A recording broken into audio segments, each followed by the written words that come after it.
Obrigado.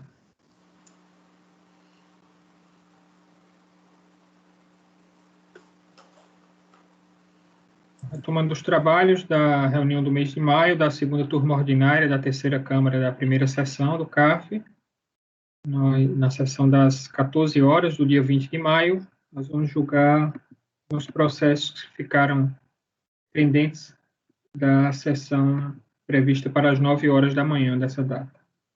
Então, o próximo item a ser julgado é o item 96 da pauta, recorrente J&J Refeições Limitadas. O relator é o conselheiro Ricardo Marozzi.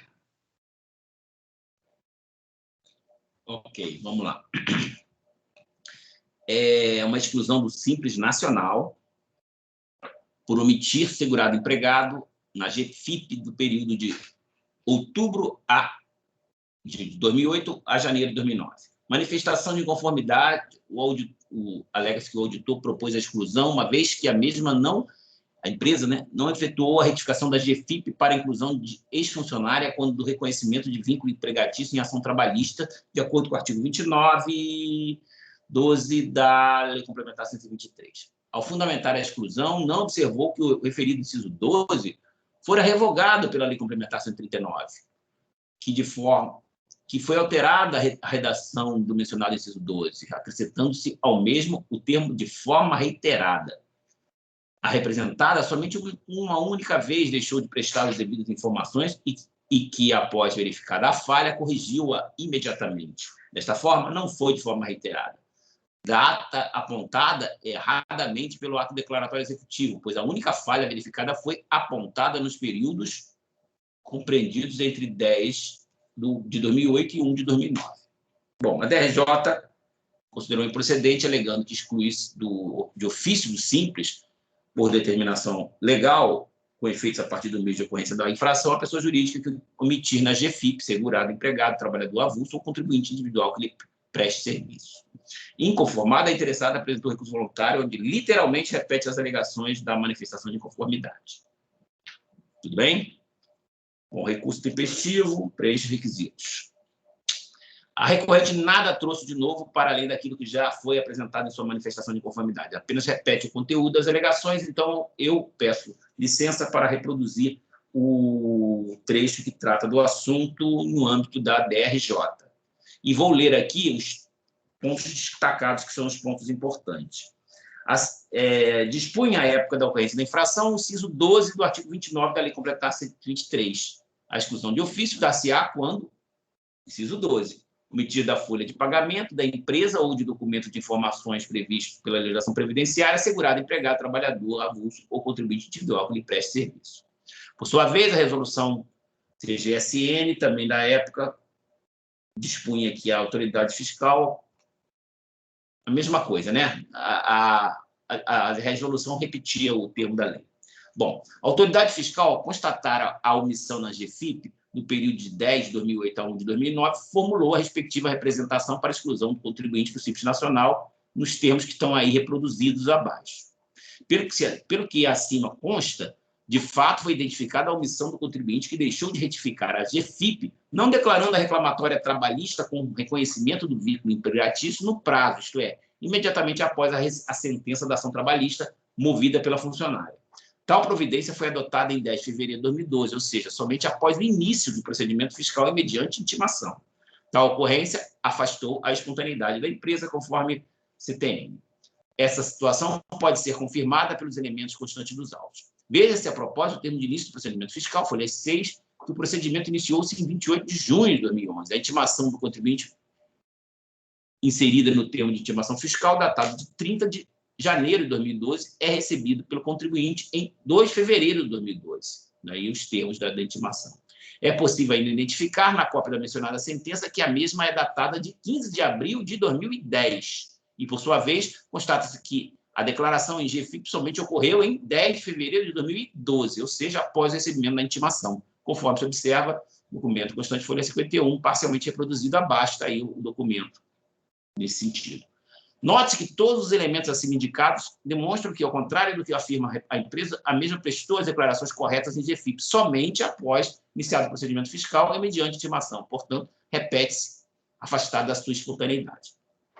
No que tange à alegação que o referido inciso 12 fora revogado pela Lei Complementar 139, que, no caso em tela, a mesma deixou de prestar as devidas informações somente uma única vez, portanto, não teria sido de forma reiterada, cumpre afirmar que não merece ser acolhida, uma vez que, em verdade, ela deu, sim, causa à sua exclusão do Simples Nacional, praticando de forma reiterada a conduta ilícita. A propósito, sobre prática reiterada, os atos legais e infralegais assim dispõem. Considera-se prática reiterada, ali no parágrafo 6º da 123, parágrafo 6º do artigo 76 da 123 da Lei Complementar 123, considerando prática reiterada a ocorrência em dois ou mais períodos de apuração consecutivos alternados de idênticas infrações.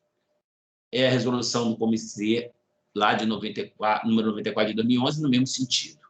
No caso, considerando-se que a apuração da contribuição previdenciária se dá por competência, isto é, mês a mês, e assim deve ser declarado na GFIP, houve omissão do segurado nas declarações, período de 10 de 2008 a 1 de 2009, isto é, a infração ocorreu naqueles quatro meses, incluindo aí a período do 13º, né? Ou seja, identifica-se que a prática reiterada, uma vez que a conduta foi mantida pelo manifestante por mais de 2 períodos de apuração, omitindo em documento de informações previstas pela legislação previdenciária, segundo empregador, trabalhador, avulso ou contribuinte individual que lhe prestou serviço.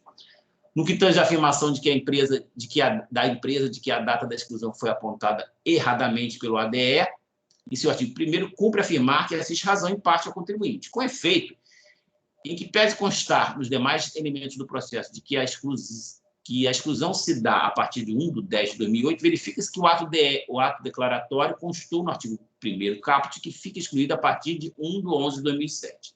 Não obstante, a indicação daquela data, 1 de 11 de 2007, é possível também verificar que no próprio termo consta que o período excluído é a partir de 1 de 10 de 2008, o que igualmente pode ser confirmado na respectiva representação para a exclusão. Nesse contexto, é possível concluir que tal equívoco trata-se de mero erro material, que, por si só, não enseja nulidade ou improcedência do ato, na medida em que o mesmo pode e deve ser devidamente corrigido para constar que a empresa fica excluída a partir de 1 de 10 de 2008, como, aliás, já consta no quadro que demonstra a situação excludente no próprio termo. Então, no meu voto, eu oriento no sentido de negar provimento ao recurso voluntário. Então, o relator está negando provimento ao recurso voluntário. Alguma divergência? Então, por unanimidade de votos, acordam os membros do colegiado negar provimento ao recurso voluntário nos termos do relatório e voto do relator. Ricardo, só uma observação. Você colocou na ementa a descrição do Simples Federal. Você falou que é Simples Nacional. Não sei se faz diferença nisso. Que normalmente coloca Simples Quando eu Nacional. faço essa reprodução do voto do DRJ, com base naquele dispositivo regimental, ali ele fala que a gente deve também reproduzir a ementa da decisão da DRJ. Eu sinceramente, eu não lembro dessa situação. Não sei se aí eu deveria fazer uma retificação nessa. Pode ser que sim. Não, é porque na que você reproduziu, aqui na página 2... Não, porque 2008 é nacional, simples, né? O Simples de 2008 é o nacional. Aquela descrição do Simples, né? Enfim, é firula, não é importante, não. É só um comentário. Fique à vontade. Não, você disse... Eu botei Simples Nacional, não botei? Você colocou Simples Federal, pelo que eu estou vendo aqui. Onde é que eu botei Simples Federal? Agora que eu abri aqui, eu vi... Sistema integrado de pagamento de impostos, contribuições das microempresas. Esse é o Simples Federal. Tá. Mas aí nem fala que é federal, né? Isso aí é um firula. Não, é só firula, só um comentário, nem é importante. Eu entendo. Realmente tem lá um outro. Mas veja bem, eu copiei o da DRJ. Não, né? Não. Agora vi. A DRJ está certa, eu que errei. Beleza, vou alterar. É só um comentário, sem outras pretensões. Eu tinha pensado no seguinte, que eu tinha copiado o que a DRJ fez. Só que, nesse ponto aí, você tem razão. A DRJ está certa e eu é que errei. Eu não tinha atentado. Eu pensei que eu tivesse errado por copiar a DRJ, mas não. Eu errei. Ok, então, item 97, Logstat, escritório contábil, relator, conselheiro Gustavo. Processo de exclusão por dívida são 5 CDAs, ok? A empresa, na defesa dela, ela falou que essas dívidas, boa parte dessas dívidas tinham sido extintas por prescrição, aliás, estariam prescritas, e por conta disso ela fez um pedido de revisão dirigido à PGFN, e esse pedido, que foi protocolizado em 2010, até 2016 não tinha tido nenhuma manifestação. TJ de Brasília, então, julgou improcedente. Gente, esse caso aqui eu já não lembro dele, que foi um dos primeiros, então tá difícil de fazer um pocket relatório. Eu vou ter que ler. Os débitos listados das CDAs inscritos na DE tinham sido extintos por prescrição. Vamos lá. TJ de Brasília, por bem julgar improcedente manifestação posta. Por quê? De acordo com a julgador atual, ainda que, de fato, parte dos débitos listados das CDAs inscritas pelo ADE tenham sido extintas por prescrição e também por remissão, outra parte daquelas pendências permaneceu exigível, tendo sido quitada pelo impugnante apenas em 28 de março de 2017. A empresa tomou ciência, sustentou que, uma vez reconhecida a prescrição de uma parte das pendências e a remissão de todas as outras, as respectivas CDAs seriam nulas, assim não poderia justificar a exclusão do Simples. E mais a mais, afirma a existência de um pedido de revisão endereçado à PGFN, quanto ao qual este órgão demorou mais de 8 horas para manifestar, seria suficiente para suspender a exigibilidade dos pedidos créditos à luz do artigo 151.3. Mas, ao fim, aparentemente, alegou uma nulidade da DE por veicular como causa de exclusão da empresa dos Simples dívidas estampadas em CDAs que foram parcialmente retificadas. E, ao fim, afirmou que, após as correções noticiadas acima, pagou o saldo remanescente das CDAs de números tais e tais, pedindo, então, provimento do recurso. É isso. E aí, meu voto é o seguinte, gente. Tá, ele teve parte das dívidas extintas por prescrição. As CDAs, inclusive, foram retificadas pela PGFN. Teve outra parte também extinta por conta de remissão.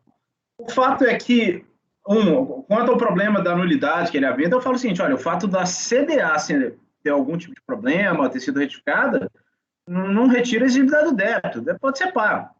Ele só não pode ser inscrito em dívida ativa e executado, porque aquele título não se revestiria das características necessárias da prosseguimento da execução, mas a dívida é exigível. E no mais, ele confessa que sobrou uma dívida, que sempre esteve exigível, sempre foi exigível, e que ele pagou mais de 3 anos, 4 anos, 5 anos, 6 anos, sei lá, depois do ADE. Foi quando se terminou de fazer as retificações das CDAs. Então, eu estou negando provimento. Vocês querem que eu leia? Tranquilo. Só essa data aí que você falou do pagamento é que não foi tanto tempo assim, eu acho, porque você fala que o ADE foi de 2016. Março de 2017. Ele pagou, o ADE 2016 ele pagou em 2017. Isso. Mas, de fato, está fora, está extemporâneo de qualquer forma. Então, o relator está propondo negar provimento ao recurso voluntário. Alguma discordância? Então, por unanimidade de votos, negar provimento ao recurso voluntário nos termos do relatório e voto do relator. E aí tem 98, recurso de ofício e recurso voluntário da empresa Normad Indústria e Comércio de Madeiras, relator conselheiro Flávio. Tá, vamos lá, Paulo. Só que eu estou abrindo aqui.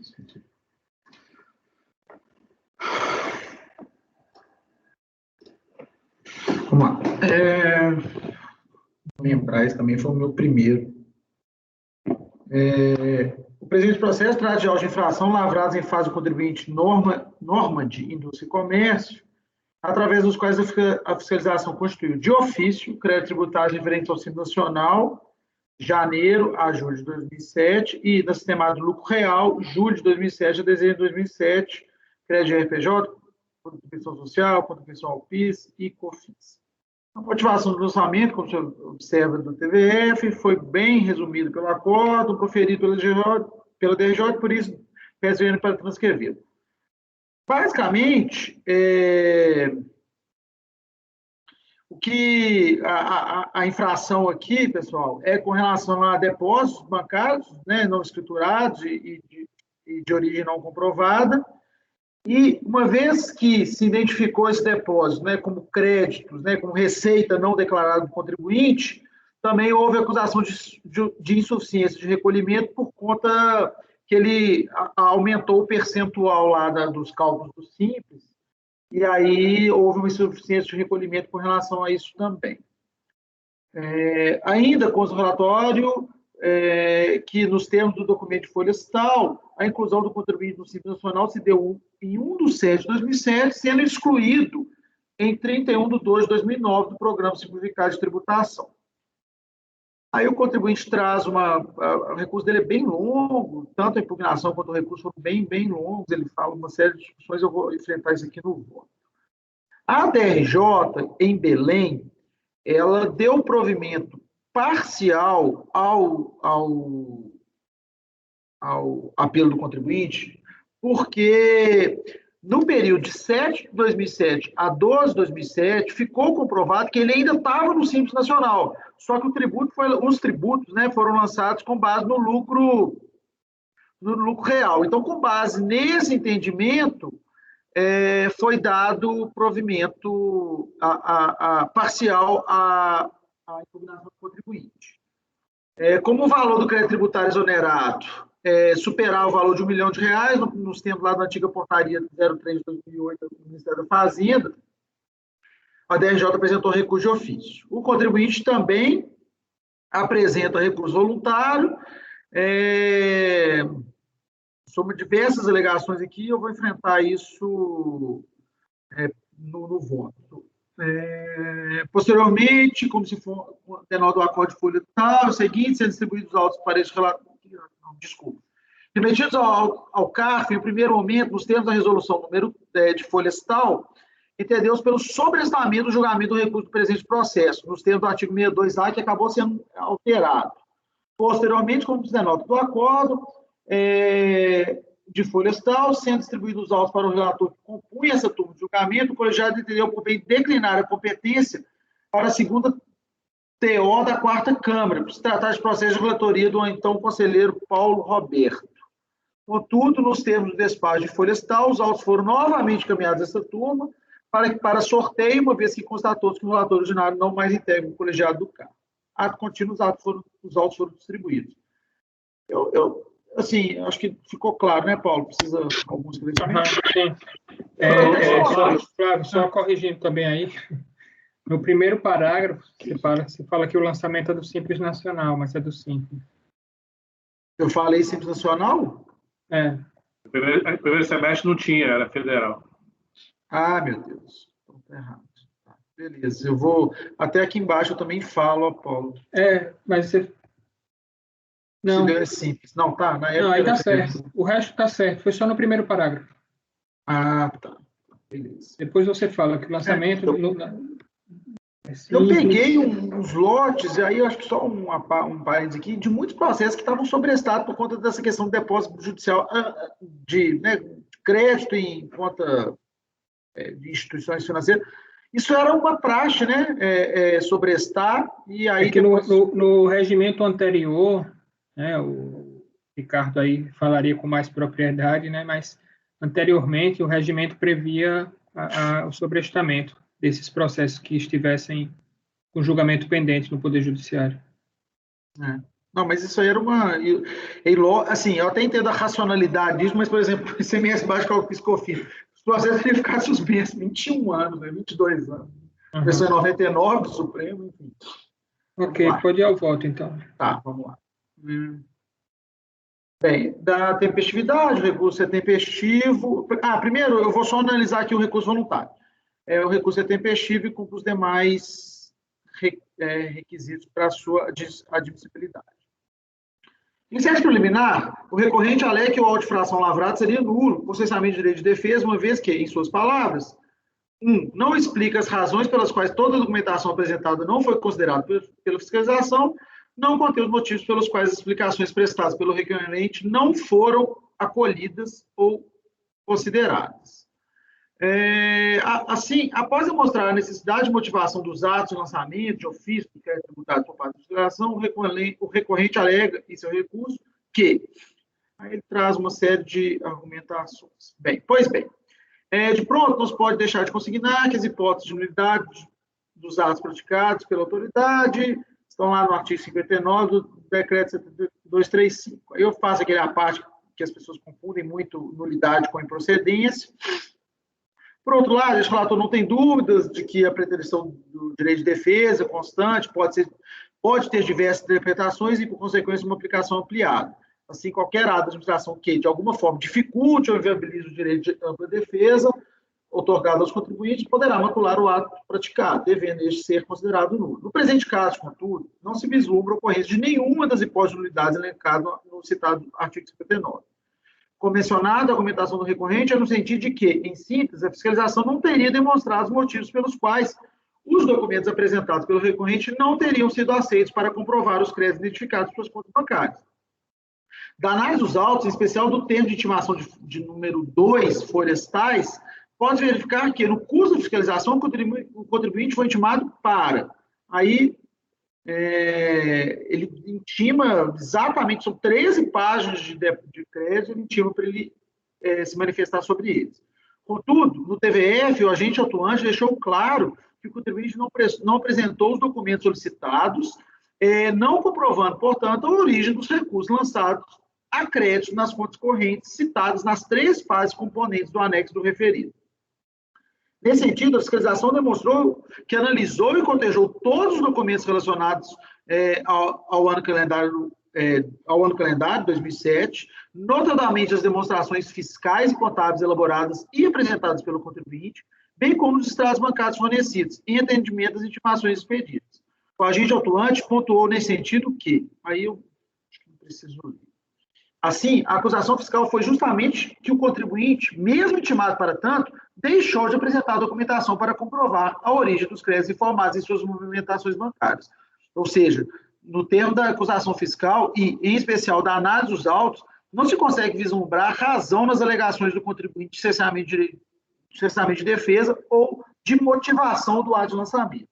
É importante reiterar que, mesmo sendo intimado para tanto, o contribuinte, no curso da fiscalização, não apresentou qualquer documento, elemento para comprovar a origem dos créditos identificados nas suas contas. Ademais, quando a apresentação da impugnação e do recurso à análise, o contribuinte também quedou-se inerte, não apresentou qualquer documento que pudesse comprovar a origem dos créditos identificados em suas contas. Em seu apelo originário, o recorrente afirmou que apenas que as declarações prestadas pelo contribuinte, através de documentos fiscais contábeis e declarações apresentadas, são documentos idôneos e suficientes para comprovar a origem dos recursos. O que não se pode concordar, na medida em que a própria fiscalização demonstrou que, aí ela, assim, parece que o relator ficou suficientemente demonstrado que a fiscalização deu oportunidade para o contribuinte comentar acerca das movimentações bancárias, analisou toda a escritura contábil fiscal apresentada pelo contribuinte para concluir que, nos termos do artigo 42 da 9430, houve receitas omitidas no período fiscalizado. Nesses termos, rejeita a preliminar de nulidade. Vamos em frente, Paulo, vai votar 1 a 1. Então, o relator está rejeitando a preliminar de nulidade. Alguma divergência? Então, pode prosseguir. Tá, do mérito. No recurso voluntário, o recorrente afirma que os depósitos bancários identificados em suas contas têm fontes diversas daquelas que poderia ser considerado como receita. Ressalta ainda que a prática por parte da empresa é em vender e comercializar as mercadorias no preço FOB Rondônia. Enfim, todavia, fazendo adiantamentos ou até mesmo pagamentos total dos fretes, sendo reembolsada posteriormente pelo adquirente. Contudo, como demonstrado no tópico acima, o recorrente não apresentou, seja no curso da fiscalização, seja quando o protocolo dos apelos, qualquer documento que pudesse comprovar a origem dos créditos indicados em sua conta corrente. Com toda vênia, não se pode admitir alegações evasivas, sem qualquer laço documental, que sequer são capazes de colocar em dúvida a acusação fiscal. Ora, como sabido, a Lei 9.430, em seu artigo 42, deixa claro que a existência de crédito em contas bancárias, seja sem que haja comprovação de origem dos recursos pelo parte do contribuinte, pode ser considerado como omissão de receitas pela fiscalização. Acho que eu vou mudar aqui, pode, não deve, né? Isso acho que é uma obrigação da fiscalização. É o que determina expressamente o artigo 42. A adequação desse dispositivo aos comandos da Constituição, notadamente ao princípio que balizam e limitam o poder tributado dos entes competentes para instituir e cobrar tributo, foi recentemente convalidado pelo STF, Aí, pessoal, eu até cheguei a citar para vocês aqui no nosso grupo, que o STF tinha julgado isso acho que em 2 semanas. Paulo, eu não sei se eu posso, porque o acordo ainda não está disponível, então eu não tenho como citar a ementa. Mas no dia da formalização, você acha que poderia mudar ou é melhor deixar do jeito que está? Eu fiquei com um pouco de dúvida disso. Assim, eu não consultei essa semana, mas até o dia que eu fiz o voto não tinha essa ementa. Eu acho que é melhor deixar assim, né? Dessa forma. É o momento que a gente está julgando, né? Então, mas aí eu cito aqui a emenda de quando o Supremo reconheceu a repercussão geral dessa matéria. Ademais, apesar de já saber que o STF já se manifestou pela constitucionalidade do artigo 42, mesmo se não o tivesse pronunciado de forma definitiva, caberia esse conselho aplicá-lo, desde que preside os requisitos para se imputar a presunção de renda, de receita, né, de omissão de receita. Com base nos valores acreditados em conta de depósito ou investimento do contribuinte. Aí, Paulo, eu acho que aqui eu não preciso ler, não. Aí eu falo da súmula 26, que não precisa comprovar o consumo daquela receita. E, bem, estou negando provimento desse ponto também no recurso voluntário. Então, o relator está negando o provimento ao recurso voluntário, alguma divergência? Então, tá. Pode prosseguir. Em tópico específico, o recorrente alega que a fiscalização teria arbitrado o lucro da entidade pelo simples fato de não ter comprovado a origem dos créditos. Afirma ainda o recorrente que a fiscalização não teria considerado na autuação os valores declarados no período fiscalizado, o que teria ocasionado um aumento do valor supostamente devido. A argumentação nesse sentido seria de que a fiscalização teria promovido o lançamento em duplicidade de parte da receita, bem como a aplicação de alíquotas superiores, uma vez que essas são progressivas, ou seja, a autoridade fiscal somou a receita bruta mensal declarada, mais os depósitos bancários aplicando o percentual superior. Mesmo argumentando, o recorrente não trouxe qualquer documento para comprovar suas alegações com as quais não se pode concordar. É que, no TVF, o agente atuante deixou claro que considerou as declarações apresentadas pelo contribuinte, demonstrando, inclusive, que, a princípio, não há de se falar em suficiência de declaração ou recolhimento. Assim, não houve constituição de crédito tributário dos valores declarados pelo recorrente. Por outro lado, o TVF é fácil perceber que a alegada soma dos valores declarados e dos depósitos bancários foi realizada pela fiscalização apenas para se chegar ao percentual de presunção do lucro da entidade. Nesse sentido, o TVF é suficientemente claro quando fala em omissão de receitas e insuficiência de recolhimento, sendo caracterizada justamente porque, uma vez consideradas omissões de receitas, o percentual de presunção foi alterado. Veja-se o que constou do TVF, aí ele deixa claro isso. Assim, caberia ao recorrente demonstrar o erro da fiscalização da aplicação dos percentuais da receita bruta conhecida, e, em especial, que houve incidência de tributo de forma indevida, em duplicidade. Mas, como mencionado, o recorrente apenas alega, não apresentando qualquer documentação comprobatória para ratificar suas alegações. Desta feita, neste ponto, vota-se por negar provimento ao recurso voluntário. Das demais alegações, vai votar? Só nesse tópico aí, alguma divergência? Pode prosseguir. No recurso, o recorrente afirma ainda que não se pode aceitar a tributação com base em presunções. Aí ele vai falar da 105, da inconstitucionalidade, e que a fiscalização não teria respeitado o comando externado da lei complementar 105. No que tange às presunções, de fato, o direito tributário não se admite as presunções absolutas para fins de incidência dos tributos sobre essas presunções. Ocorre que, como já mencionado, no presente caso, a caracterização de omissão, com base no artigo 42, trata de uma presunção relativa, que foi declarada como constitucional pelo Supremo. Por outro lado, não se identificou qualquer vício na conduta do agente atuante no curso da fiscalização. Em especial, deve-se destacar que o contribuinte foi prévio e formalmente intimado para se manifestar acerca dos créditos identificados em suas contas bancárias, mas se manteve silente, o que ensejou nos termos de legislação presunção de omissão de receitas. Ademais, no que se refere ao cumprimento dos requisitos do artigo 105, não se pode dar guarida aos argumentos do recorrente, principalmente porque não estão arrimados na realidade dos autos. Em seu apelo, o recorrente afirma que o agente atuante, ao contrário do que prevê a legislação, acessou suas movimentações financeiras, acesso esse que culminou na abertura da fiscalização. Não foi isso que ocorreu, data viva. No TVF, o agente atuante deixou claro que, já no primeiro ato, quando o contribuinte foi intimado no início da fiscalização, que foram solicitados diversos documentos, dentre os quais os extratos bancários do período fiscalizado. No curso da fiscalização, com a constatação de entrega parcial ou não entrega de alguns extratos de algumas instituições financeiras, emitiu os novos termos de estimação para que o contribuinte apresentasse ao agente atuante a documentação completa. Desta feita, é temerária a alegação do recorrente, uma vez que ele mesmo atendeu as intimações e apresentou os extratos bancários, os termos das intimações expedidas, como é dever de todo contribuinte, face ao princípio da colaboração, que rege todo o processo administrativo e fiscal. Por todo exposto, voto por negar provimento do recurso voluntário.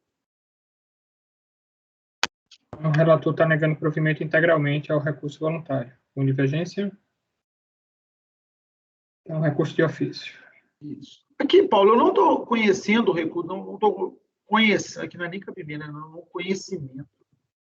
Eu não estou conhecendo o recurso de ofício, porque ele foi apresentado com base lá na portaria anterior, que o limite de alçada era de 1 milhão. No próprio acordo demonstrou-se que, no que se refere ao período que foi exonerado pela DRJ, o valor lançado foi no montante de 1.603.000, eu sei que já está crescido de multa, de ofício e juros de mora calculado até 30 de setembro de 2010, mas com base na portaria atual, a 63 de 2017, perdão, o valor vigente é de 2.500.000, então, por conta disso, eu estou aplicando aqui a súmula 103 para não conhecer do recurso.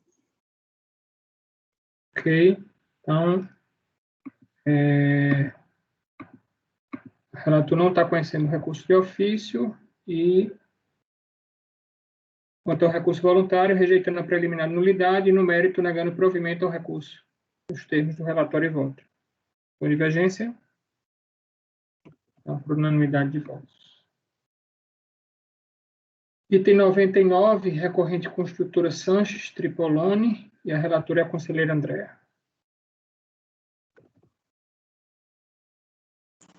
Vamos lá. Esse caso tem muito detalhe. Vamos junto aqui, gente. Mas eu acho que vai dar para acompanhar. Tratam os autos de declarações de compensação transmitida com base em crédito decorrente de saldo negativo do CSLL, apurada no exercício 2004. Analisadas as parcelas de composição de crédito informadas no PERDECOMP, o direito creditório declarado, só um instantinho, foi integralmente reconhecido, mas o montante foi insuficiente para compensar integralmente as compensações declaradas.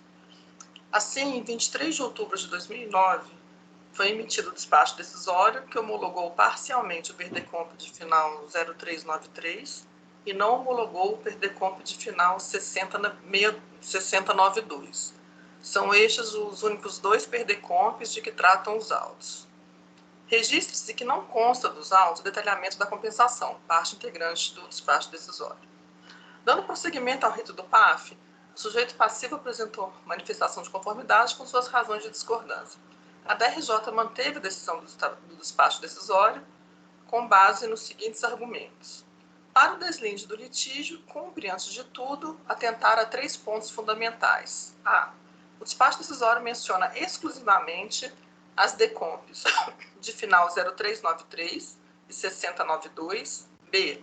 A única parcela de crédito indicado pela interessada é constituída de retenção na fonte, que foram integralmente reconhecidas pela DRF de origem. E C. Inexiste qualquer vínculo entre as DECOMPs mencionadas no despacho decisório e as DECOMPs de final 0625 e 0084. O acórdão da DRJ de Belo Horizonte não possui emenda. Cientificado dessa decisão, o sujeito passivo apresentou tempestivamente recurso voluntário. Em sua defesa, a contribuinte alega que teria ocorrido erro material, tanto no despacho decisório como cometido pela própria interessada. Eu gostaria de sugerir passar para o voto, que eu detalho bastante, pode ser? Então, a contribuinte ela discorre sobre um erro material do despacho decisório e um erro material do contribuinte. E apresenta a seguinte conclusão. Assim sendo, eu vou tratar no no meu voto. Vamos lá. Aí eu reproduzo aqui os pedidos e é o relatório. Ok? Eu coloquei aqui tudo colorido para vocês tentarem me acompanhar, mas eu acho que vai dar para entender, para ficar mais didático. Deixa eu pegar uma água aqui.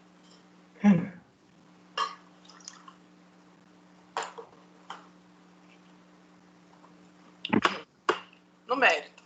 Tratam os autos de declarações de compensação transmitidas com base em crédito decorrente do saldo negativo do CSLL. O crédito declarado foi integralmente confirmado pelo despacho decisório.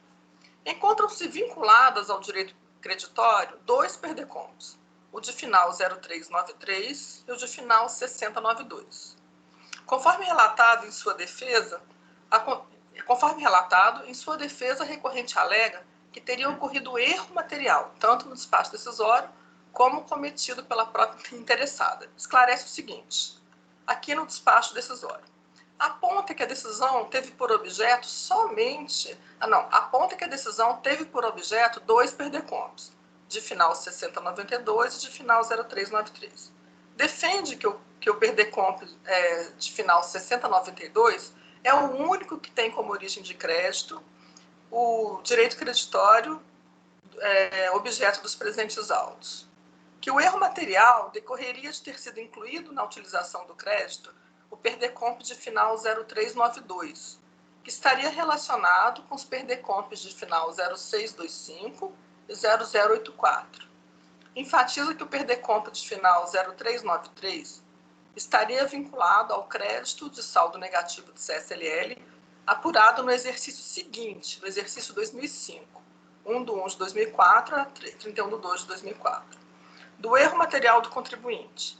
A interessada alega ter cometido uma série de equívocos na transmissão de perdecomp, utilizando o crédito decorrente do saldo negativo do CSLL, utilizado no período seguinte, 2005, exercício 2005, que tiveram impactos na utilização do crédito de que tratam os autos. Esclarece. Transmitiu o perdecomp de final 0625, em 11 de novembro de 2005, para compensar crédito no valor de 165 mil, apurado no exercício 2005. Mas informou que o período de apuração corresponderia ao exercício 2004, ao invés de 2005, ficando em branco os campos correspondentes às datas inicial e final do período base. Aqui eu reproduzo o trecho que ele explica. Identificado o erro, transmitiu em 4 de janeiro de 2007 o perdecomp retificador de final 0084, que alterou o exercício de 2004 para o 2005, porque aquele perdecomp anterior era o perdecomp com demonstrativo de crédito. Ele informou o crédito, o período de apuração errado, e ele foi retificado pelo 0084. Paralelamente, transmitiu o perdecomp de final 0393 com o objetivo de usar o restante do saldo credor do exercício 2005. Vamos continuar. Dessa forma, o objeto da controvérsia se refere apenas à divergência apontada pela contribuinte quanto ao período de apuração do direito creditório relativo ao perdecomp de final 0393, que foi objeto da decisão proferida neste despacho decisório, que é crédito do exercício 2004. Segue a análise dos perdecomps de final 0625, 0084 e 0392, que a contribuinte alega ter utilizado o crédito decorrente do saldo negativo do CSLL, apurado no exercício 2005. Primeiro, o perdecomp 0625. Ele é um perdecomp original, ele foi transmitido em 11 de 11 de 2005 e informava como exercício 2004, mas realmente não tinha data de início e de final. E ele contém o demonstrativo do crédito. O perdecomp de final 0084. Ele retificou o perdecomp anterior, de final 0625. Ele foi transmitido em janeiro de 2007 e alterou o exercício para 2005. É a única alteração que foi feita. Dá para ver isso. O perdecomp de final 0393, ele indicou aquele perdecomp inicial, aquele original, com demonstrativo de crédito, o 0625 como PERDECOMP inicial. Ele foi transmitido em janeiro de 2006 e informava o exercício 2005, só que ele não contém o demonstrativo de crédito. Diante destas informações, chega-se às seguintes conclusões. Apesar da contribuinte ter declarado no PERDECOMP de final 0393 compensação com saldo negativo de CSLL apurada no exercício 2005, o fato de ter sido informado que o PERDECOMP inicial corresponderia ao de número final 0625 fez com que o direito creditório ficasse vinculado ao saldo negativo apurado no exercício 2004, tendo em vista que este continha o demonstrativo do crédito compensado. Ao perceber o erro cometido, a contribuinte retificou a informação do período de apuração para 2005. No entanto, a alteração desta informação não teve efeito sobre, entre aspas, a vinculação equivocada ao exercício 2004, feita pelo sistema, relativa ao crédito compensado no PERDECOMP de final 0393. Adicionalmente, em consonância com essas informações, consta dos autos a DIPJ referente ao exercício 2005. Na ficha 17, cálculo da contribuição social sobre o lucro líquido, consta a informação de que foi apurado saldo negativo no valor de R$ 165.465,82, que coincide com o crédito original na data da transmissão declarado nesses três PERDECOMPs, de final 0625, 0084 e 0393. Desse modo, é razoável concluir que, com a transmissão do PERDECOMP de final 0393, a contribuinte, desde o início, pretendeu compensar crédito decorrente de saldo negativo de CSLL apurado no exercício 2005 e que as compensações declaradas foram indevidamente vinculadas ao crédito apurado no exercício 2004. Como as inexatidões materiais devidas a lapso manifesto e os erros de escrita ou de cálculo existentes na decisão podem ser corrigidos de ofício ou a pedido do sujeito passivo, resta claro que deve ser revista a decisão proferida. Assim, deve ser refeita a utilização do direito creditório objeto dos presentes autos, de modo a excluir as compensações declaradas no PERDECOMP de final 0393. Diante do exposto, voto em dar provimento ao recurso voluntário. Ficou claro, gente? Sim. Então, a recorrente está dando provimento ao recurso voluntário para excluir essa PERDECOMP aí desse processo. Alguma divergência? Minha única dúvida é só se não seria melhor mandar para provimento parcial, mandando para DRF, para analisar, para excluir a outra, a DECOMP 0393, né?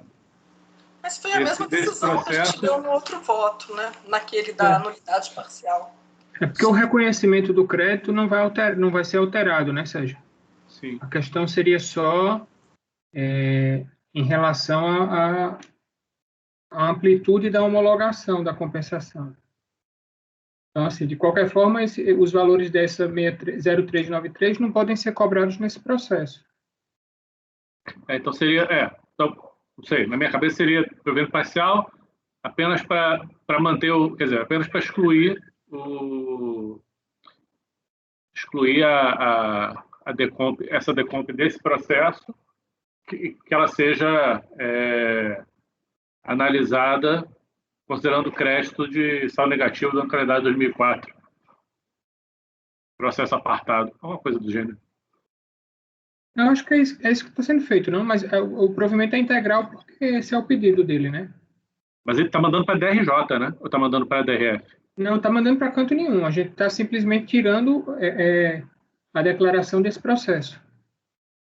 Então tá bom. Okay. Pode ser? Na Ou querem verdade, votar? né, a gente está cancelando essa DECOMP, né, Paulo? Não.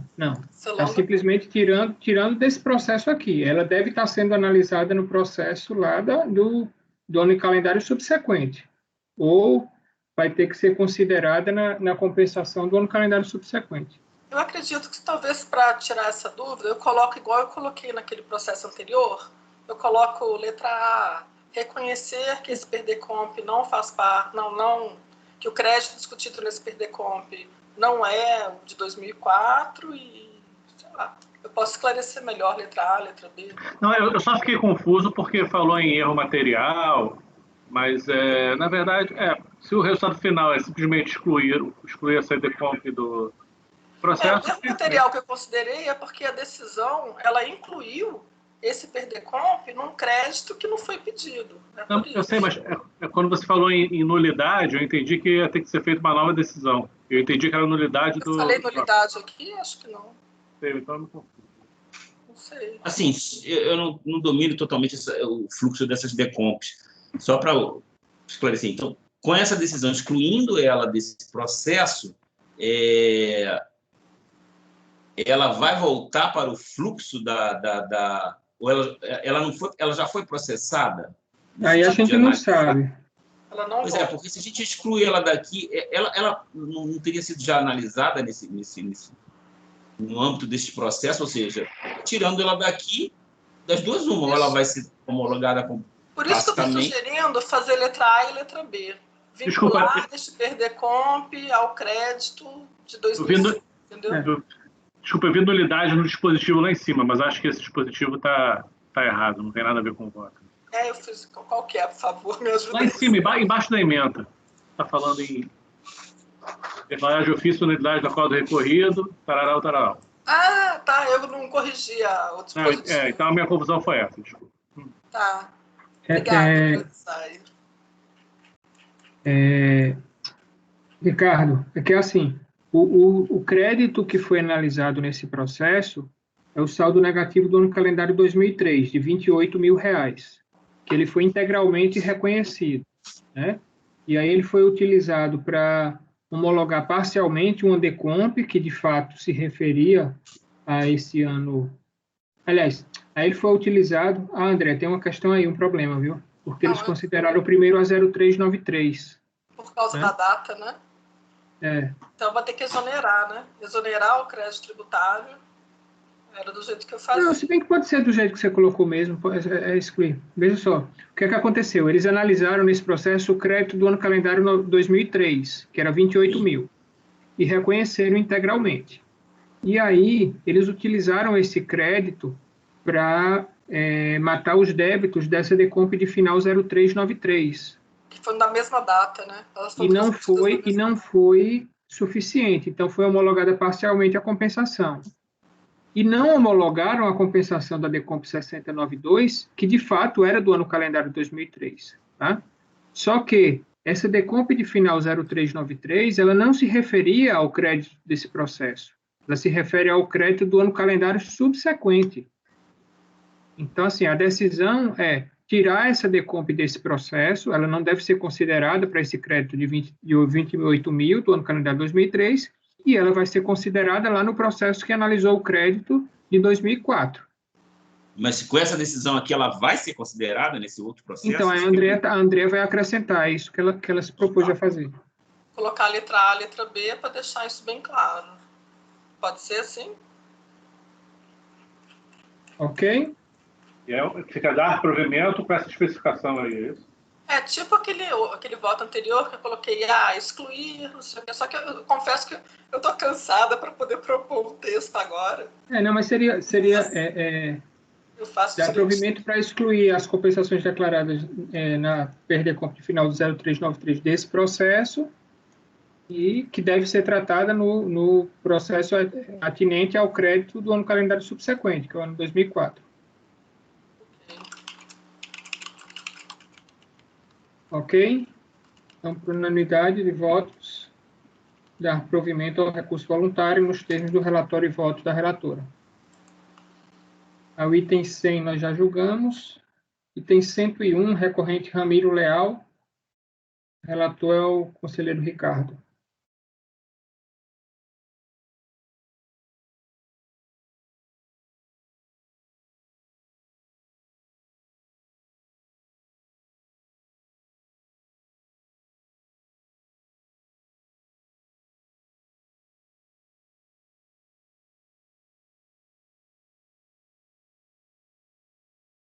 Vamos lá. Estamos falando agora de um pedido de restituição de empréstimo compulsório sobre energia elétrica. Eletrobras. Restituição de obrigações da Eletrobras. Gente, acho que aqui não tem muito mistério, não. É aquela situação em que nós devemos aplicar a súmula 24. Querem que eu leia detalhes? Com o relator. Minha dúvida só é se não seria caso de não conhecimento por falta de competência, em vez de negar provimento. Aí é aquela mesma discussão. Aquela história, se você tem que aplicar a súmula, você tem que aplicar, entendeu? Não vamos... A Fabiana é que tem aqui uma posição mais firme nesse sentido, mas assim... Aqui tem um detalhe, lá a discussão do recurso, ela não caberia. Aqui o problema não é esse, o problema é que a Receita não tem competência para analisar essa compensação. A insurgência é cabível. O que não cabe é o pedido de compensação, pelo menos é a minha opinião. Até eu acompanho o relatório aqui. Querem votar? Tá tranquilo aí? Tranquilo? Então tá, por unanimidade de votos, então, negar provimento ao recurso voluntário nos termos do relatório e voto do relator. O item 102, recorrente autoviação, Marechal, relator conselheiro Gustavo.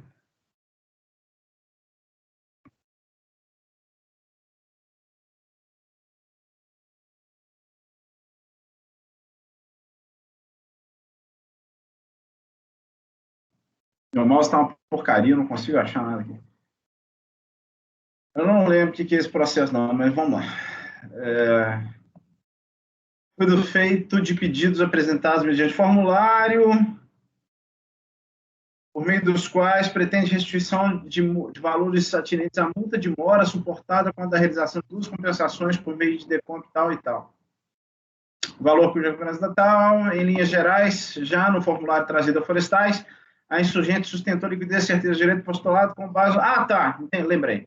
No artigo 138 CTN. Vamos lá. O que eles estão sustentando é a denúncia espontânea e compensação, caso virtualmente idêntico a uns que nós julgamos aí para trás. Tá?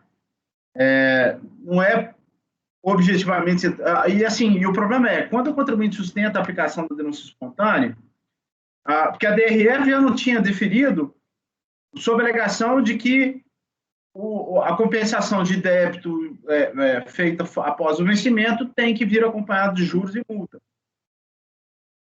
O contribuinte sustenta a aplicação de 138. A DRJ embarca na discussão do contribuinte e manda e fala que não se aplica o 138A, processo de compensação e por aí vai. O problema, gente, é que o débito está vencido.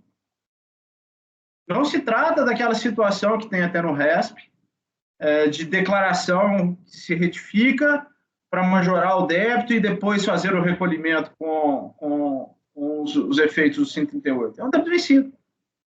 E o contribuinte se limita a dizer que não, débito vencido, mas que foi pago, quitado antes de qualquer procedimento fiscalizatório. Então, estou aplicando o RESP, estou aplicando a súmula do STJ, que é a 360, e estou negando provimento, mesmo que não pelos mesmos argumentos trazidos pela DRJ, mas sim com base nos argumentos trazidos pela DRF. O débito vencido tem que ser quitado. Juros e multa no pedido de compensação. É isso.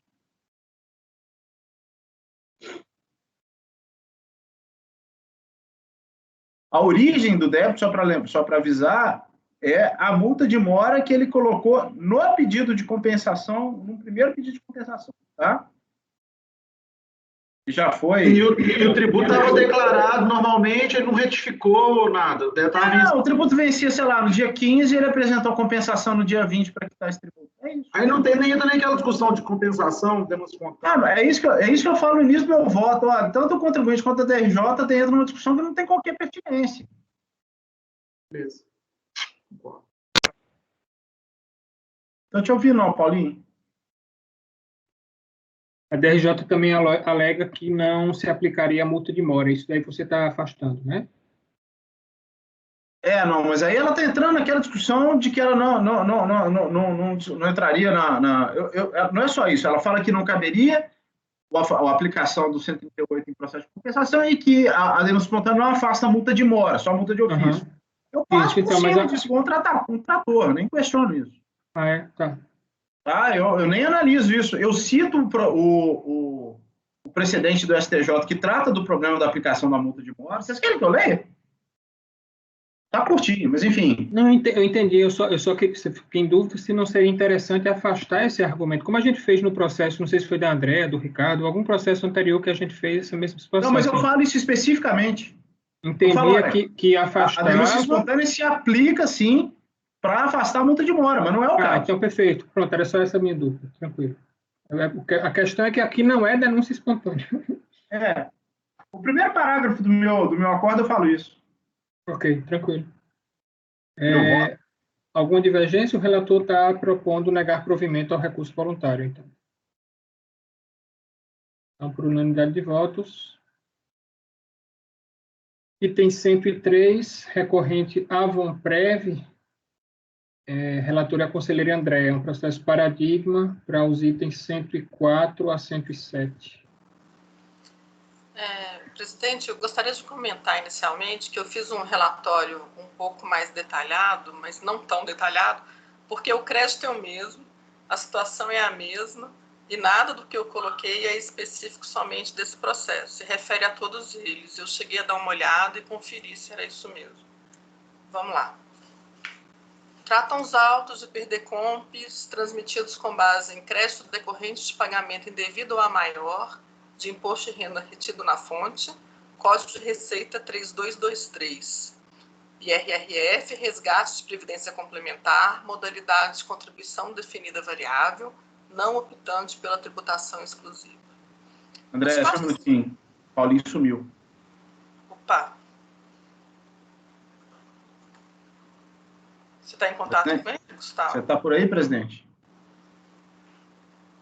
Eu não estou aparecendo aí não para vocês? Não. Vai voltar agora. Não, voltou não. Estava como se tivesse a câmera fechada. Agora voltou. Ok, vamos lá. No despacho decisório, não foram homologadas as compensações declaradas por ter sido identificado que o pagamento foi completamente utilizado para quitar débitos da contribuinte. Em sede de manifestação de conformidade, a contribuinte enfatiza a existência do crédito pleiteado, informa que teria cometido equívocos nas declarações prestadas, que teriam sido corrigidos com a apresentação de DCTF e DIRF retificadoras. A DRJ São Paulo analisou as razões apresentadas e concluiu pela improcedência da manifestação de conformidade, conforme trecho reproduzido a seguir. O acórdão foi emitido sem emenda. Cientificado do acórdão da DRJ, o sujeito passivo apresentou recurso voluntário. Em suma, a recorrente esclarece que, ao operacionalizar as solicitações de resgate do período em análise, teria sido processado indevidamente o resgate da beneficiária Ana Patrícia Pereira Mairim. Tal fato gerou a apuração e o pagamento do IR-fonte no valor de cerca de 23 mil e deu origem ao crédito discutido nos presentes autos. Acrescenta que, após a identificação do equívoco no processamento do resgate, a beneficiária procedeu à devolução do valor resgatado, de modo que não teria ocorrido o fato gerador do IR-fonte. Apresenta documentos no intuito de comprovar suas alegações. O direito creditório em discussão foi objeto de 5 perdecompes, relação que inclui a declaração de compensação objeto dos autos. Ao final, aí tem o pedido e é o relatório. Pode prosseguir? Pode, eu volto. Aqui na parte do conhecimento, eu só destaco que tanto a ciência como a apresentação do recurso ocorreu dentro daquele prazo de suspensão por conta do coronavírus, Covid-19, mas o recurso é tempestivo. No mérito. O exame do mérito, no caso em tela... Não, eu vou passar para a página seguinte, que eu faço umas observações iniciais, aqui na folha 4, no segundo parágrafo. No caso em questão, discute-se a existência de crédito decorrente de pagamento a maior de IR-fonte, Código de Receita 3223, com data de arrecadação de 7 de agosto de 2009. Eu transcrevo aqui as características do DARF. Por meio das informações constantes na DCTF DIRF retificadoras, o acórdão da DRJ São Paulo identificou a existência do pagamento a maior no valor de R$ 23.309,87. No entanto, eu reproduzo o trecho.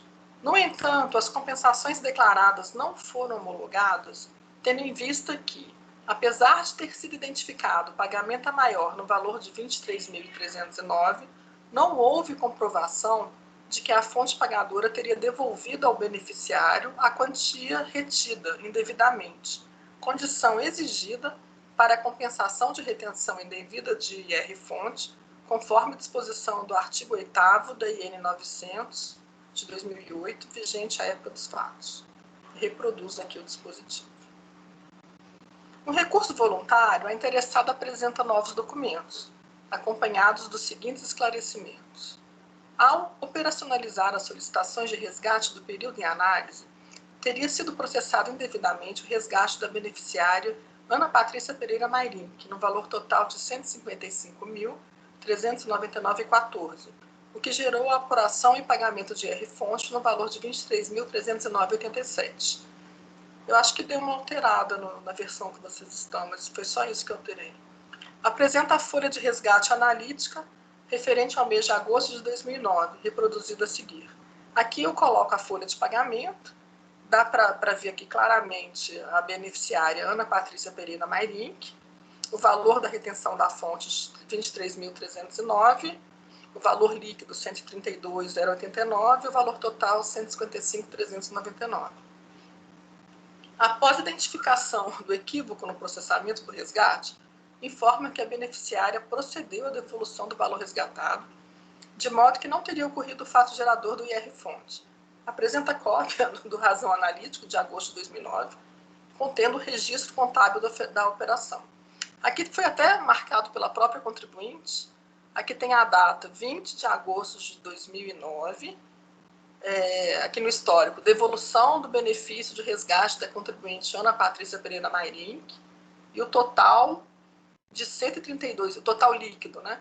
132.089,27, que é exatamente o total líquido que está na folha de pagamento. Pela análise dos novos documentos, ficaram caracterizados os seguintes fatos.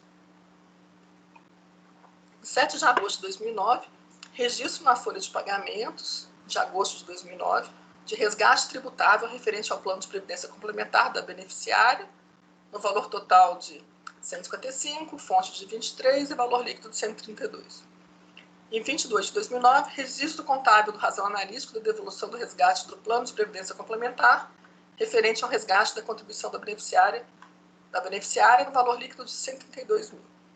Assim, com base nestas informações, analisadas em conjunto com os demais elementos contidos nos autos, entendo que ficou demonstrado que a fonte pagadora devolveu à beneficiária a quantia retida indevidamente, cumprindo as condições previstas no artigo 8º da IN 900 de 2008. Dando prosseguimento à análise, no acordo da DRJ, foi confirmado o direito creditório decorrente do pagamento indevido de IR-fonte no valor de R$ 23.309, quantia que coincide com o valor mencionado pela contribuinte em seu recurso. No entanto, importa ressaltar que este montante foi indicado como origem do crédito em diversas declarações. Conforme relatado, o direito creditório em discussão foi objeto de 5 perdecompes, incluindo a declaração de compensação objeto dos autos.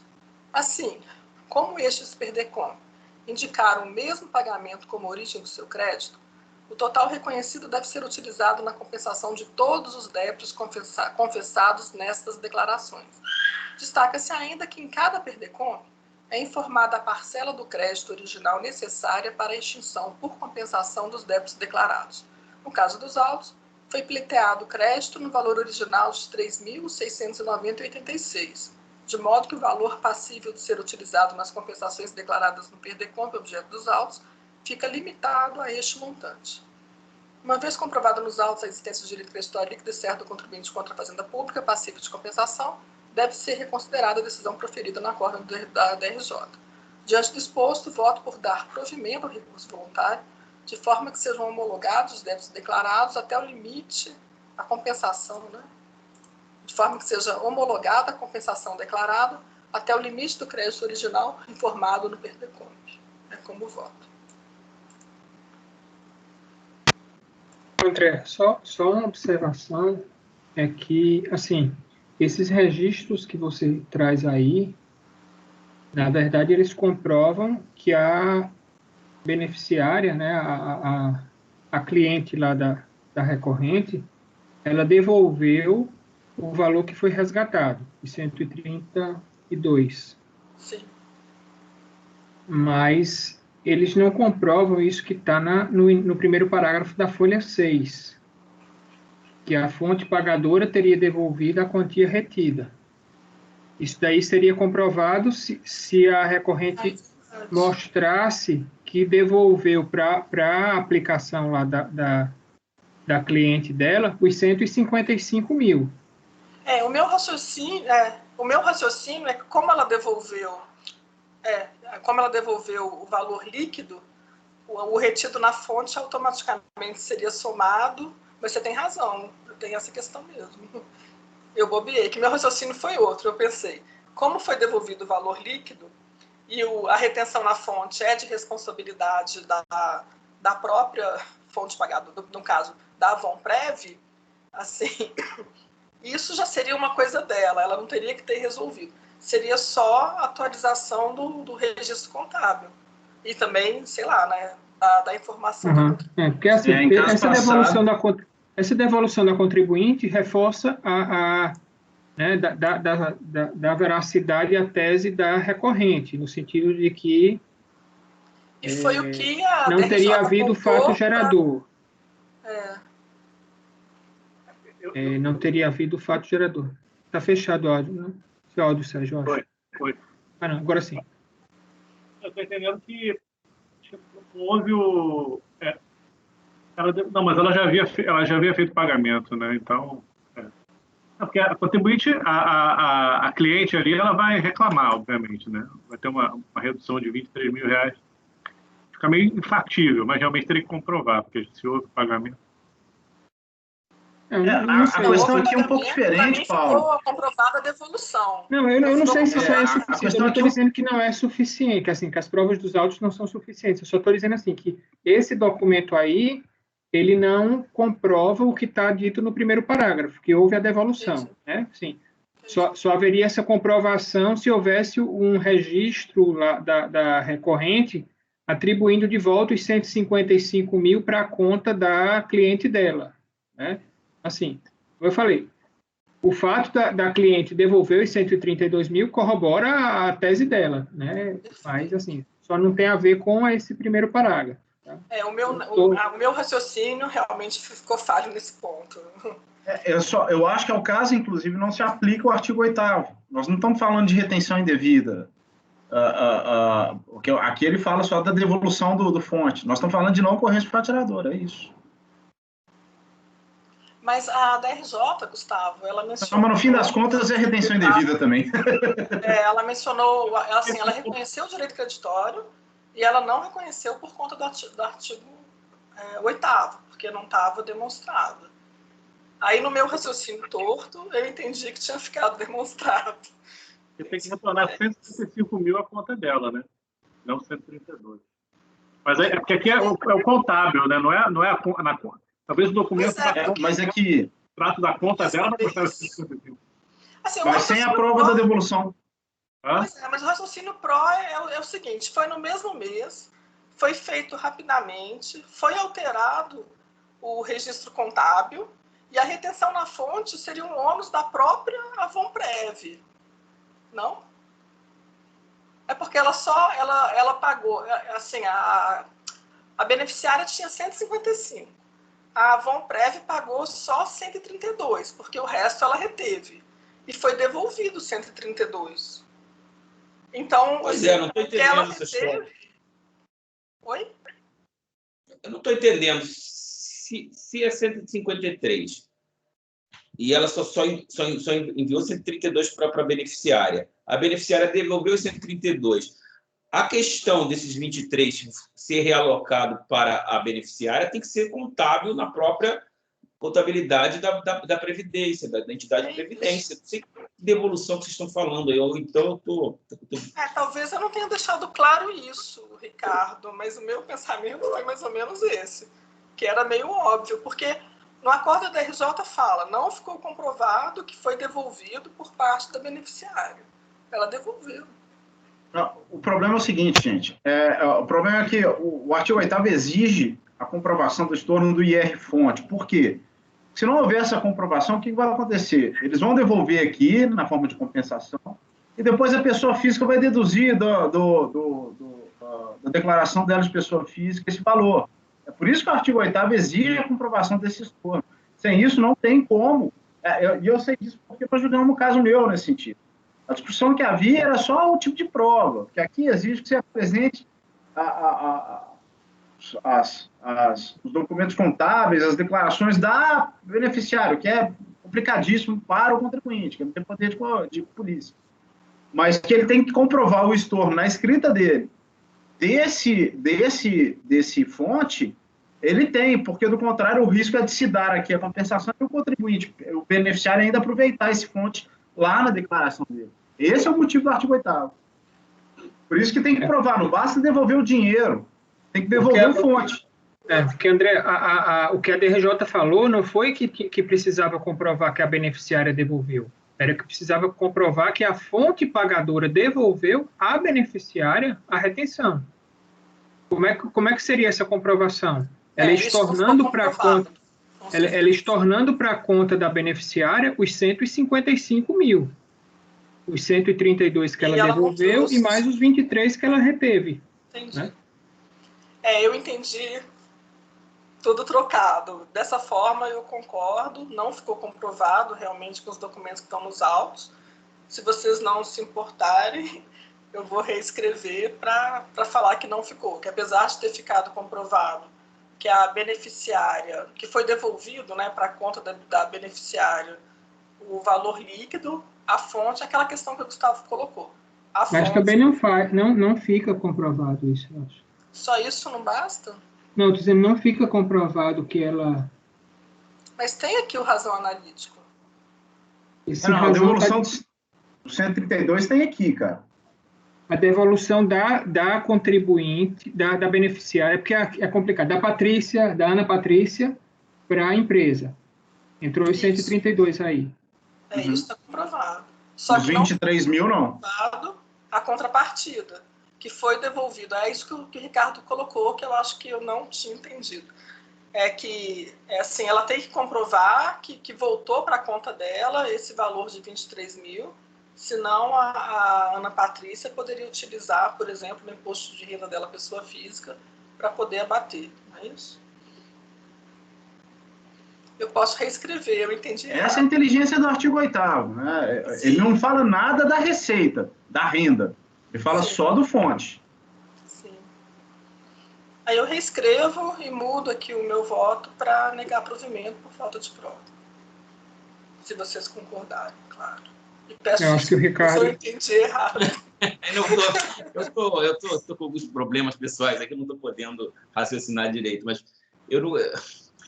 Olha só, a empresa, entidade de previdência, fez o pagamento e reteve o fonte, pagou o fonte para a Receita. Beleza. Aí, não entendi muito por quê.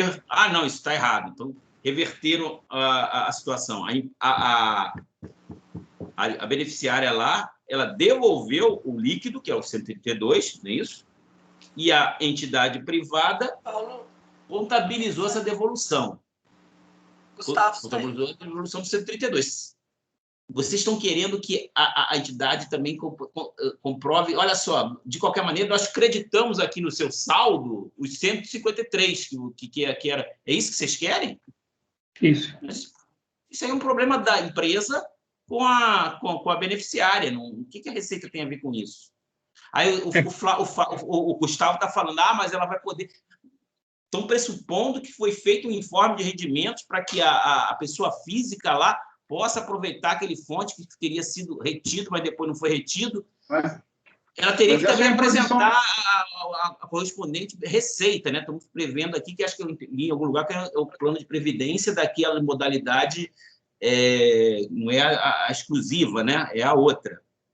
Aquela, Ricardo, esqueci o mas nome. essa é uma exigência da IN 900, cara. Não, a gente não está criando isso, não. Artigo 8º, parágrafo 1º. Inciso 1. Mas tá bom. Se vocês estão firmes nisso aí, tudo bem. Aqui, Ricardo, assim, a exigência da IN, né, pelas razões que o Gustavo falou, é que o contribuinte que fez a fonte pagadora, ela comprove que ela devolveu esse valor. E assim, aí nos autos, isso não está comprovado. Está comprovado que a beneficiária, né, do pagamento, ela devolveu o que ela tinha recebido. Mas devolver o quê? Se ela reteve o valor e ela vai receber depois, ela devolveu o quê que a empresa vai devolver? A beneficiária devolveu os 132, o que ela tinha recebido. Não está aprovado aí? Está aprovado. O que não está aprovado é que a fonte pagadora devolveu para ela, né, ou seja, creditou na conta dela de previdência privada os 155 mil. Sim, mas aí eu estou dizendo, bom, tudo bem, vocês estão dizendo que está na IN. Ela fala o seguinte, Ricardo, a parte tem que comprovar o estorno pela fonte pagadora e pelo beneficiário do pagamento ou crédito dos lançamentos contábeis relativos à retenção indevida ou a maior.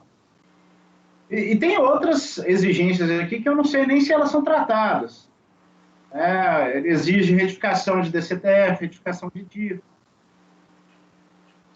São importantes também para, assim, se o cara não retificar a DIF, continua o problema. O contribuinte eventualmente vai lá e vai abater isso da declaração de pessoa física.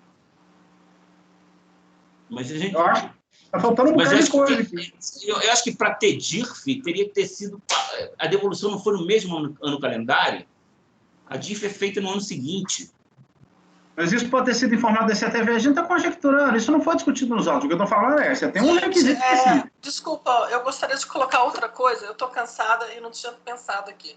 É porque são duas previsões. Tem isso e no artigo 8º também fala que a contribuinte tem que apresentar DCTF e DIF retificadoras para poder comprovar. E foi apresentado aqui na folha 4, por meio das informações constantes, embaixo da característica do DARF, por meio das informações constantes na DCTF e DIF retificadoras, o acordo da DRJ São Paulo identificou a existência do pagamento. Vamos lá. Portanto, por meio da DCTF retificadora, o contribuinte passou a informar a existência de débito a título de R-fonte, Código de Recolhimento 3223, para o período de apuração relativo a agosto de 2009, no valor de R$ 74.800, contra R$ 98.150 declarado na DCTF original. A diferença entre os dois valores corresponde a R$ 23.309, valor pleiteado na DECOMP. Tá, tudo bem. Aqui ela comprova o valor, mas não comprova o outro requisito do artigo 8º, que é que ela devolveu, né? Para produzir os efeitos que lhe são próprios, a DCTF retificadora mencionada no parágrafo precedente deve guardar consonância com as informações prestadas em DIRF pelo contribuinte. Em consulta ao sistema DIRF, nota-se que o contribuinte declarou valores idênticos aos dados DCTF de RRF 3223 para o período de apuração agosto de 2009, tanto nas originais quanto nas retificadoras. Portanto, conforme consulta em sistema DIRF, observa-se coincidência com os valores apresentados em DCTF. Porque, além disso, ela tem que ter, aqui no inciso 3º, né? Espera aí. Fala em algum lugar que tem que retificar as declarações também. E ela... Então, essa informação aí da DRJ... Inciso segundo. Essa informação da DRJ corrobora o requisito de que a DIF não incluiu essa retenção. Pois é. Então, acho que é pela procedência. Eu acho que o problema está só, André, talvez nesse primeiro parágrafo da folha 6, né? Quando você diz que esse lançamento comprova essa devolução. Eu acho que ele não comprova, mas o que esse requisito da IN pretendia, ele é atendido com essa comprovação de que a DIF já não considerava essa retenção, né? Então, esse risco que o Gustavo aventou de que o contribuinte se beneficiasse, ele não existe porque, bom, só se um comprovante de retenção foi emitido diferentemente da DIF apresentada, né? Não, é isso mesmo. Como ela retificou as declarações, conforme prevê o inciso 2º, com essa outra complementação que foi devolvido o valor da beneficiária pela procedência. Não, mas espera aí, não, ainda não é pela procedência, não. Tem um outro detalhe aqui. Nós temos que conjugar isso também com o artigo... Agora me fugiu, também estou cansado. Se ele não devolve, vamos lá, a empresa tem 100, ela paga para o cara 80 e fica com 20, certo? Certo. Ela pega o 20 e paga ao fisco. Aí, não, mas ela devolveu o valor líquido. Não, tá certo, é isso mesmo, pode tocar o barco. Isso, não, eu também fiz confusão aqui, mas é porque tinha... Se ela tivesse devolvido o valor cheio, a gente daria 2 vezes para a empresa, mas ela devolveu o valor líquido, é isso. Agora, eu não li esse pedaço e me fugiu. Eu fiz esse processo há mais tempo. Agora, eu acho que a DIF não é nem retificadora, viu, André? Eu acho que a DIF é original aí. Eu acho que o contribuinte, desde o início, já declarou. Tinha apresentado, né? Então, o pagamento é maior sem retenção indevida. Tem essa devolução. Ok, então, pode ser dado provimento aí, todos concordam? Vamos fazer essa adaptação sugerida pelo presidente, ok? Tranquilo. Então, acordam os membros do colegiado, por unanimidade de votos, em dar provimento ao recurso voluntário nos termos do relatório e voto da relatora. Esse resultado vai se aplicar aos itens 104, 105, 106, 107. O item 108 já foi julgado, então a gente encerra aí a pauta da manhã. Fazer uma interrupção, pedir o apoio para interromper a gravação.